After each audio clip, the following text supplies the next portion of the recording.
Hey guys, welcome to the Bird Brothers, two brothers in Ohio, lifelong Eagles fans.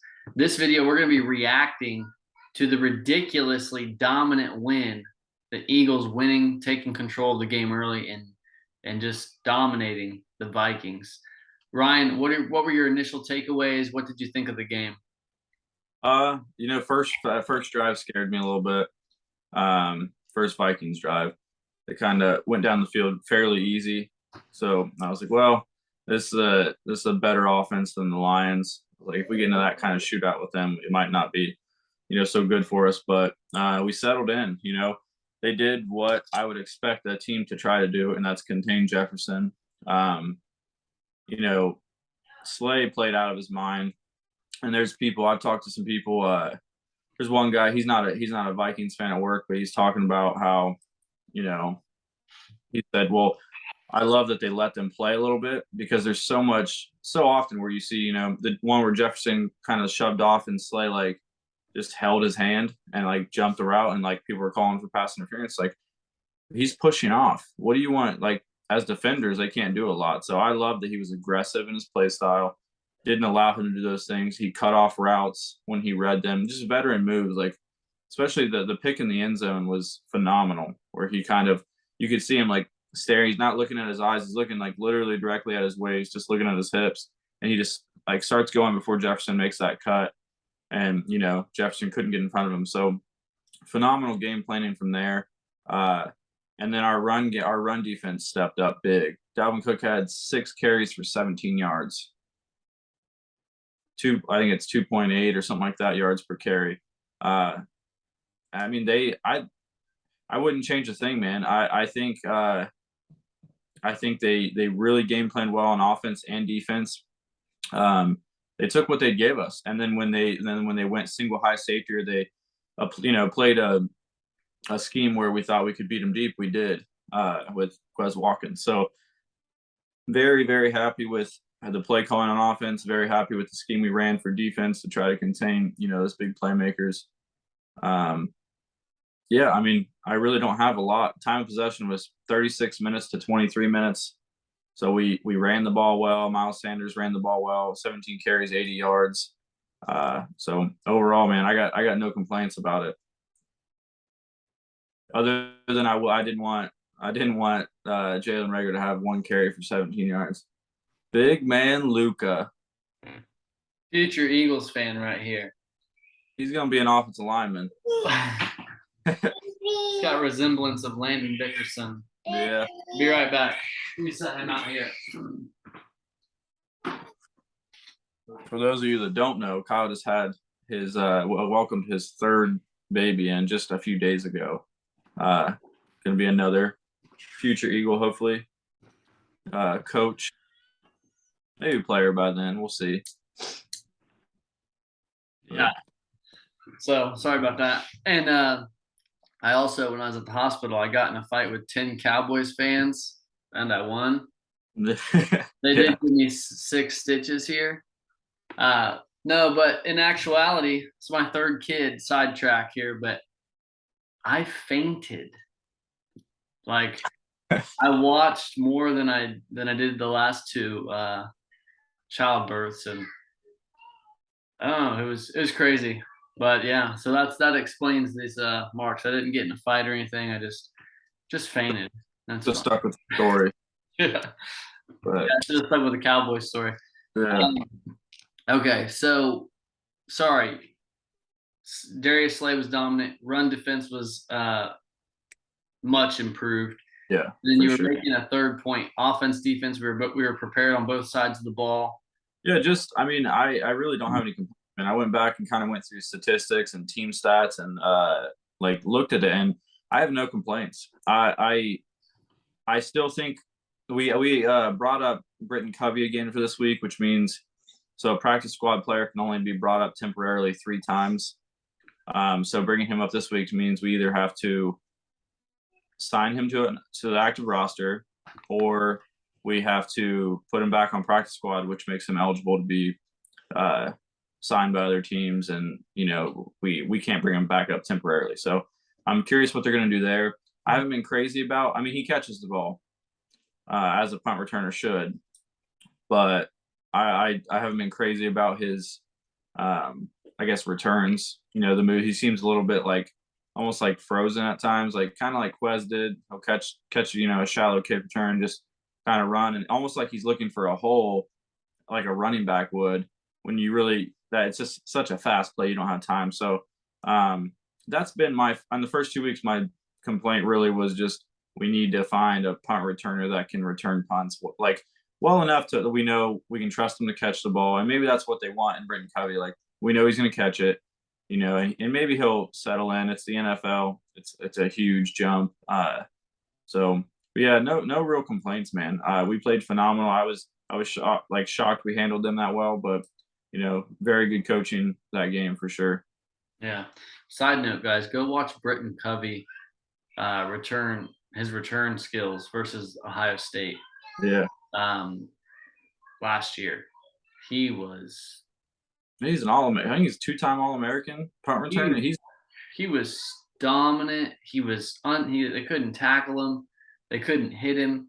He was incredible, and I haven't seen any kind of glimpse of that at this level. But No. hopefully it comes around. But yeah, I think we should be able to have more than one guy on the roster that can catch the ball. I was wondering also about Devin Allen, like bringing him up. I mean, for speed alone, I mean he returned kicks at Oregon some. I mean, speed alone, I feel like would be just a factor to have him on the roster. And Yeah, we do have a roster spot available. yeah. He definitely would stretch the defense. He can fly. Yeah. So we haven't really had a good returner in years, though.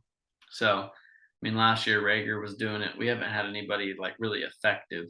I think Sproles was the last guy that was very.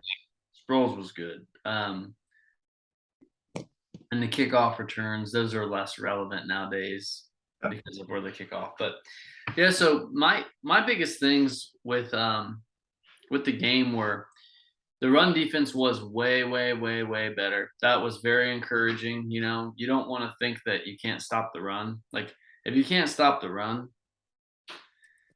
teams just, do whatever they want against you. They can play action. You're not able to make them one dimensional. So very impressed with that, as you already covered. Slay was incredible. Jalen. Yeah. Incredible. Jalen was incredible. I've never said that about Jalen Hurts. He was incredible. Throwing the football on time. I know that the Vikings were just kind of playing a soft shell defense, but he took what the defense gave him. He hit Quez deep. He hit Brown. He hit Smith. He hit Goddard. He was incredible. Yeah. And I remember I texted you during the game as a dude, if Jalen can pass the ball, if he can continue to progress as a passer, if he can become a high-level passer, he's going to be the new prototype for quarterback in this league. And I'm not saying that he is the new prototype. I'm saying that he has the potential to be, because the leadership, the mindset boxes that he checks as a human being and as a leader, and he's a quarterback. It's the most important position on the field. If you have those leadership skills at that position, if you can play the position at a high level, we know he's a great athlete. We know he can run, but if he can pass the ball and develop, man, they're going to be very tough to stop. He doesn't make a lot of mistakes. So if he can start throwing for 300 yards a game while not making mistakes, I mean, what are you going to do with him? And just think about all the things they can run off of him. The leadership and the character stuff is like amazing, because those are the things that sustain you long term. Yeah. That's what made Brady great. Yeah. It wasn't his arm talent. It was his approach to the game. So you got Jalen, you can just straight up run the ball. You can run the RPO where he can hand it to a running back. He can pull it out, run it himself, pull it out, throw it to Goddard, right? Yeah. There's so many like branches off of that tree, so to speak. You could just play straight up play action. Play action. You've got Brown. You've got Devontae Smith. You've got Quez Watkins. So a lot of potential. He's going to make it go. I'm not. I had a couple friends reaching out to me about how well the Eagles played. I said, yeah, I'm not. I don't get overly emotional Right. over 2 games, Yeah. but the first half versus the Vikings, that's the best half of football that I've seen the Eagles play in a long time. And reminds me of a particular year. And I'm not going to go into depth and start talking crazy stuff. We're only 2 games into the year, but man, they were able to play 4-minute offense. This is a little thing. Like they did this versus Detroit as well. Close game versus Detroit. They were able to just run the ball, close out the game. Right. A lot that means you can finish. A lot of teams can't finish. Like if the Eagles get a lead and they've got 4 to 6 minutes left on the clock, they have the capability of just running the ball down your throat. Yeah. And it's coming. And they'll just eat up the clock and, waltz out of there with a win. So Slay, that's the best game I've seen Slay play. But in the context of everything that happened, man, Jalen Hurts, what was he? 26 of 31? Yeah, 26, 31, 333 yards and a touchdown. The interception was not on him. Yeah, that was bogus. Literally a great play. Like he read it perfect. Game on his hands. Yeah, he had 11 carries for 57 yards and 2 touchdowns as well. So very, very efficient game. And yeah, like you said, getting the job done at the end of the game when you have the lead, you did your job. Now finish it. We're able to do that because of the offensive line that we've built and the depth that we've built, and we're able to run the ball. And I love that we're balanced. Like Sykin's doing a very good job of balancing us. And Sanders is having a quiet 80, 90, 100-yard games. 17 carries, 80 yards. And it was kind of quiet, and he's going to break some runs. But I love that we're giving him the ball. We're used to seeing into the game, Sanders has 9 carries. Sanders has 8 carries for 45 yards. So it's frustrating. We saw it, in the Doug Peterson era where we'd have in the first half, Sanders would have, 6 carries for 70 yards. We're like, man, we're dominant on the run. Keep running. And then end of the game, he'd have 8 carries. We'd run the ball twice with him in the second half. It's like, and we'd either barely win or we'd lose the game. It's like, man, so I think Steichen being the play caller has really balanced this team out. And I think he just doesn't get emotional. Like he doesn't go off script where he's like, we should run the ball here. Experts say right now, we should run the ball, but now we're going to do a play action and throw it 50 yards down the field. And that's stuff that frustrates me. It's like 3rd and 1, at the 50, and we're going to throw it 40 yards down the field when we have probably the best offensive line in the league. So yeah. I like that he doesn't get emotional. He sticks to the game plan, and we're very well balanced right now. Yeah. Balance is something that we haven't seen a lot of over the years, and I don't have any numbers on how balanced we are, but I heard it recently and I was very surprised. Like Detroit, I think it was literally within a couple plays. Yeah. Run to pass ratio. Like Detroit, 34 passes and 31 runs. It was something pretty close. Right. And in the Vikings game, we were very balanced. And sometimes that's misleading, the end of the game stat line, because, if we went up 24-0 by passing the ball 80% of the time, well, we weren't really balanced. We just dominated in the pass. Right. We did run well too, but then at the end, you've got to factor in 4-minute offenses or we're just running the ball, milking the clock. Right. I'm still wanting to see. I'd like to see. It's the guy we did a video on it. The Ohio State running back, Trey. Henderson. Huh? Travion Henderson. Well, he's the Ohio State running back now, but the guy we signed. Say again. Trey Sermon. Yeah, I'd like to see Sermon get mixed in. Yeah, I'd like to see him get. It's probably just going to be a timetable thing where he needs to be learn the offense, and but I think he should. He's definitely going to be a better running back than Boston Scott for sure. And I mean, probably a 3 down back, Gainwell. I like Gainwell. I'm a big fan of Gainwell, but not as an every down back. I do like Gainwell a lot for change of pace. But don't you think? So I think we'll go another 5 minutes here on the Vikings Eagles. I think that Austin Scott, man, is like outperformed Gainwell like Yeah. night and day. Yeah. I mean, I feel like we need to use Gainwell more in the sense of like how Sproles is used. Like, I think that's his role. Like, run him on like a wheel route where he kind of gets one on one. Have that. That's your primary route. Send your guys deep and let him go one on one with a linebacker. Like we used to use Sproles, where he just sprint to the sideline. You kind of give him a shoulder pump fake and then send him down the sideline. I think that's his wheelhouse, and that's what he did at Memphis. He did a lot of like, kind of option routes out of the backfield, and I think he's electric with the ball in his hands. And I mean, so is Boston Scott. They're very similar players. I think Boston Scott might be a little better between the tackles, but what Yeah, I like Gainwell because I like both of them, but I like Gainwell because he hits the line at full speed. Like I've always been a fan since I was a kid, like the Jerome Bettis era, like Mike Allstott when we were younger, and these guys that just run the ball down, like they're trying to run through you. Like that's why I love watching Derrick Henry play. I love these guys that run hard.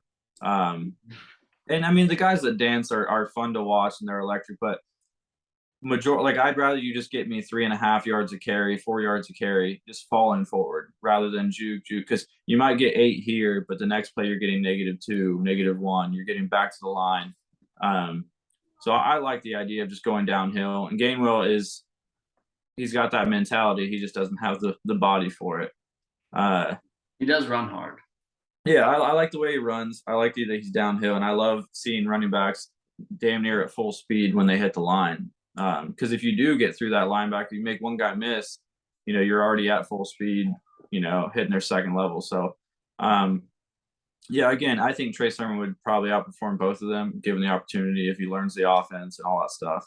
But it depends on how we use him. If we don't use him correctly, then it's not really going to matter. It's like the Bengals using Samaj P. Ryan as a pass catching back. It's infuriating. I'm not a Bengals fan, obviously, but living in Ohio, like I want to see him succeed. But then, like the Super Bowl, they take Mixon out on 3rd down and they use him. They throw a screen to Samaj P. Ryan. It's like he doesn't try to make anybody miss. He just tries to run. He literally almost like looks like he directs towards you just to hit you, like, and it usually doesn't work out. But yeah, if we use him right, man, I think we have a loaded running back room. But I would like to see another downhill guy, like a Leonard Fournette style back. Try to run through people's That would be faces. awesome. Oh yeah. Yeah. To quote Marshall Lynch. Yeah, we'll keep it PG, but yeah. Yeah. Yeah, I really hope to get to see Sermon.